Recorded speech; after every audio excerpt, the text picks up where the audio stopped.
Salutare tuturor și bine v-am regăsit! Suntem live încă o dată de pe scena cavaleria.ro, de aici, de la IC Fest. Și acum o să trec pe engleză pentru că avem un invitat foarte important.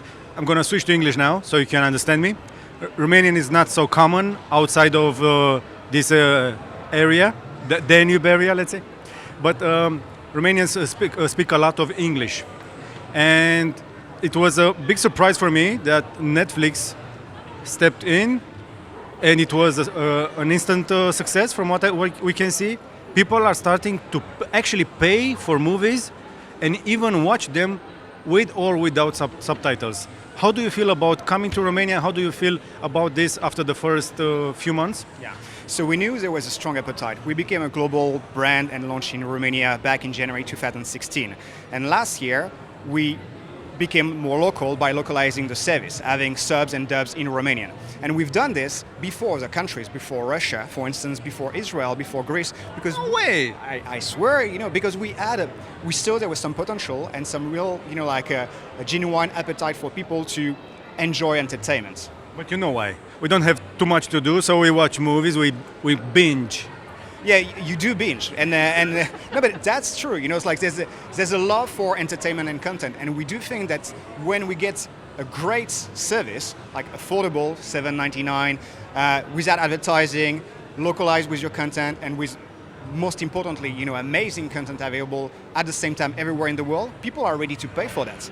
I'm even paying for 4K, come on. And I have good internet and I have BitTorrent and I know all the torrent websites, but I still pay for Netflix and I still pay for 4K. And that makes me wonder, how can you convince people that are used for such a long time, download the movies of the internet? Romanians do that, they still do it.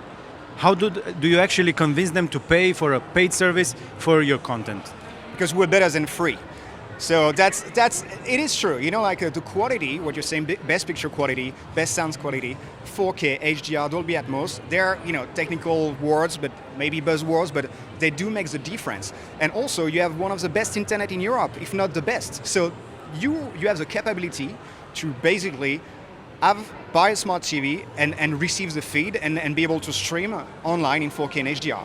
So it's a kind of a no-brainer when you're thinking, will I go into peer-to-peer and basically potentially have viruses and content that is not really working well, poor picture. No, you just go there. It's easier. $7.99 is the price of a ticket of cinema. Everybody can afford it. That's great. 4K is not that cheap. It's a bit more expensive, but you have more streams at the same time. So up to 4 at the same time. So you can share with your family. For instance, I got it with with my mother and other people. So that's something pretty common. Do you have any numbers you can give us? I know you're being a little secretive about it, but give me a hint of the Romanian appetite for Netflix. So it's growing really fast, and we're extremely happy about the performance. I can't tell you a specific number about Romania, but what you need to know is that now international is bigger than the US. So domestic market is not anymore like the US market. It's not anymore where we have the most people subscribing. It's international. And it's going to continue like this. We see a staggering growth from countries like Romania, Poland, or Japan, other markets. So that's why we need to be better, more nimble, and make sure that we get content that will travel and that will be interesting locally. How important are subtitles for your service in Romania? Are they important? Do people care about them? Yes, it's really important. So what we've seen is that when we enter and we became a global brand back in January 2016, the service was only available in English. And that's what we call skimming the market for people that know English, that can pay with a credit card, and that are potentially tech savvy, they know where to find us. When you're becoming more local with subtitles in Romanian, for instance, then everybody can access this. It's your friends, your mother, people that can be also skewed toward an older audience potentially, and it feels more natural, more like linear television. They just push a button and they access Netflix and they see their content. So it's not discriminating and it doesn't feel that much different from what you already know. And this is a game changer. Do you know what my daughter does? She follows Ladybug. Miraculous Ladybug. Do you know about this character? Yes. She follows the series on Disney, but then she switches to Netflix and she binges on that over and over again. I start to know that stuff. And watching her do it, Last night, Disney was doing a rerun for the first episode. The first episode, and she's been watching for months now, so it's actually a rerun. But whenever she wants, she switches to Netflix. She gets the same, but it's better looking. It's much better looking. The quality is there. I can even see the flaws in the animation. It's that good. So delivering that kind of quality is not easy. But how important is also targeting the younger audience and teaching them that content should look good, should be available, should be instant when you want it with a button on the remote. Yeah.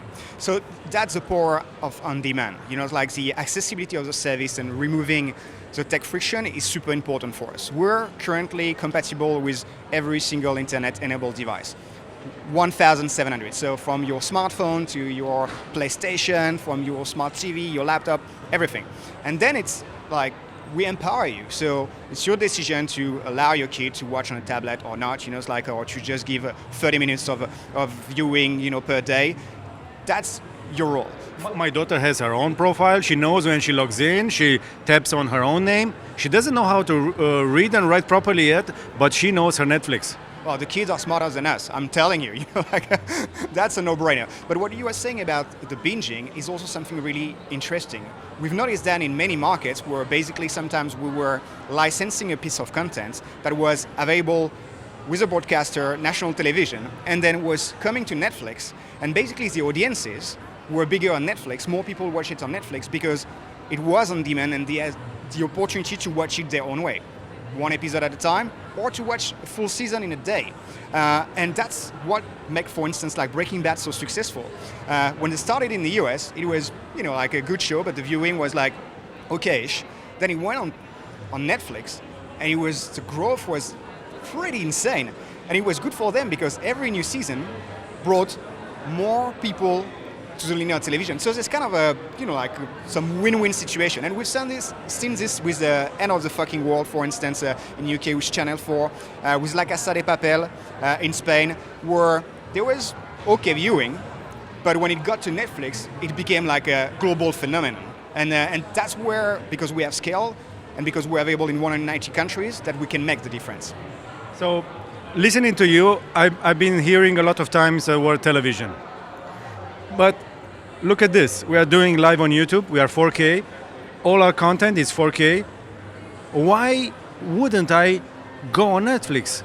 How can you open your platform for content creators, independent content creators like us? We are not that big. We are not a television, but we deliver content to more than 5 million viewers a month. Are we Netflix worthy? How can we get in? So right now, the approach for us is to limit yourself, to be laser sharp into a few things. TV shows, movies, documentaries, stand-up comedies, and kids content. But do it really well. So, sorry? We're not there yet. We're not car reviews, gadget reviews, stuff like that. So what we know is that, for instance, live sport or news show is something that, as a platform, streaming platform, we don't have much added value compared to linear television. Okay. They do this pretty well, and also the problem is that potentially if we create this content, it gets outdated pretty fast. And for us, we need to create content that is sustainable. So if in 2 or 3 years, you know, like someone from your family or one of your friends is subscribing to Netflix, they can still watch House of Cards Season 2 or Orange New Black Season 3, something like this. So that's why we need to find the right approach to create content.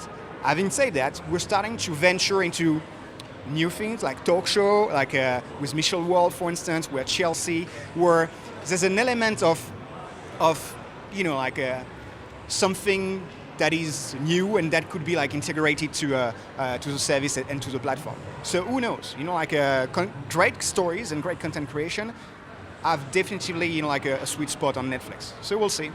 So you're going in through you have a very interesting window of opportunity. The technology is there, the bandwidth is growing, but what about net neutrality? Are you afraid of this because it's becoming an issue? We don't have that here locally yet. Internet is so fast, we have cables everywhere, fiber, gigabit, we are live 4K from a very, very crowded venue, so it works. But what about the future? More and more people are coming online, more and more people want to watch. There will be congestion. How do you handle net neutrality and the way we go forward?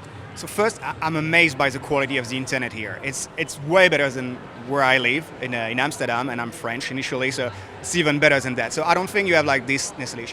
Net neutrality is not necessarily a problem in Europe per se. Right now, there's a Not yet. not yet. It's true. So it's But we have consolidation.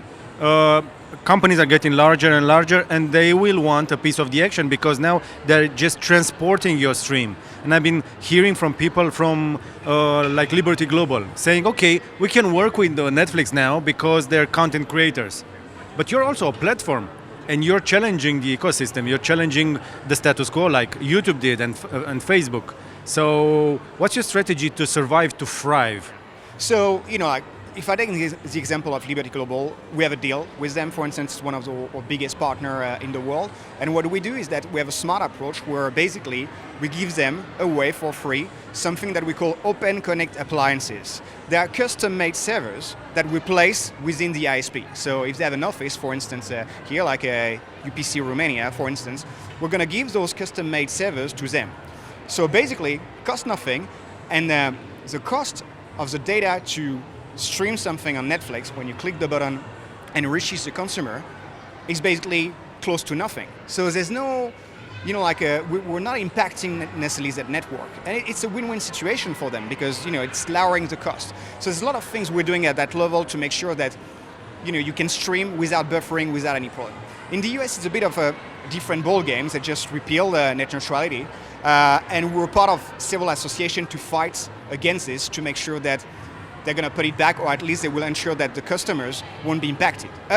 We're pretty big out there already, so we can have a right conversation with them. But it's complicated for smaller players when you get into the market. It's like you need to have net neutrality, otherwise those guys, won't be able to do business, and this is a bad thing. So, long story short, in Europe, I think we're good at it, but we're monitoring the situation. Okay, Europe is always complicated, but on the bright side, we have GDPR now. So I hope it's not affecting you in any way. Not at all. Not at all. It was really smooth. You're the only guy saying that. Yeah, but that's true. We had to amend a couple of things in the term and condition, and basically that was it.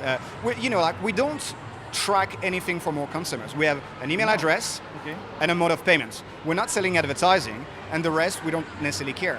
If you're a subscriber and you sign up for Netflix today, we don't know if you're a man or a woman. We don't know if you have a job or not. We don't know even, you're living in Romania, but we don't know where. But you know how much I'm watching and what I'm watching, and your algorithm is making recommendations. Exactly. So we just know what the viewing pattern, but you're not who you are. You're just a number 24.6.5 whatever. And basically we realized that you like you feel compelled watching a lot of rom-com or a zombie movie or documentaries about animals and something like this. And basically the algorithm, like the recommendation system, will try to capture content, signpost to help you get your new the new piece of content that you will like. And that's about it. One of the last questions, I promise you, it comes from our viewers that tell us that, come on, why isn't Netflix in Romania the same as in the US? Why is it still different? I'm paying good money for that. Or is it? Is our money good enough for you to bring the same content here? Why not yet? Why not everything? So it's a really good question, and I can tell you we have it everywhere in the world. People are complaining in the US, everybody's complaining. You always want more, it's normal, it's like you're paying money for something. I'm getting bored, I want to binge. I want to binge tonight. What am I binging for tonight? I've been seeing all the good stuff. I want some new stuff. Give me the new stuff from the US. Yeah, so something that you don't know is that you have a content that is not available in the US. Like Better Call Saul, for instance, or Star Trek, all those shows are available here on Netflix, but not in the US. So, very good Star Trek. Yeah, it's a cooperation with CBS, and it's not available in the US. So what we're trying to do to tackle this issue of licensing rights, why you don't have something here that is available in Brazil or in Japan or the other way around, it's because when you're a big studio, you are going to sell your content for a period of time in a given country. And maybe, we want to buy Breaking Bad here, but it has been purchased by a competitor for the next 3 years. So we cannot access this type of content. What do we do to tackle this thing? We'll create our own content. And this year, we're going to have like over 1,000 titles. It's quite a lot of amazing content like Narcos, Stranger Things, House of Cards, you name it. I can't wait for that one. Stranger Things amazing. To be available on the platform at the same time in 190 countries. So this thing we own, we can merchandise it, and it's never gonna leave the service. So that's what we're trying to do to have more and more a broader global catalog that is the same everywhere. It's gonna take time, years.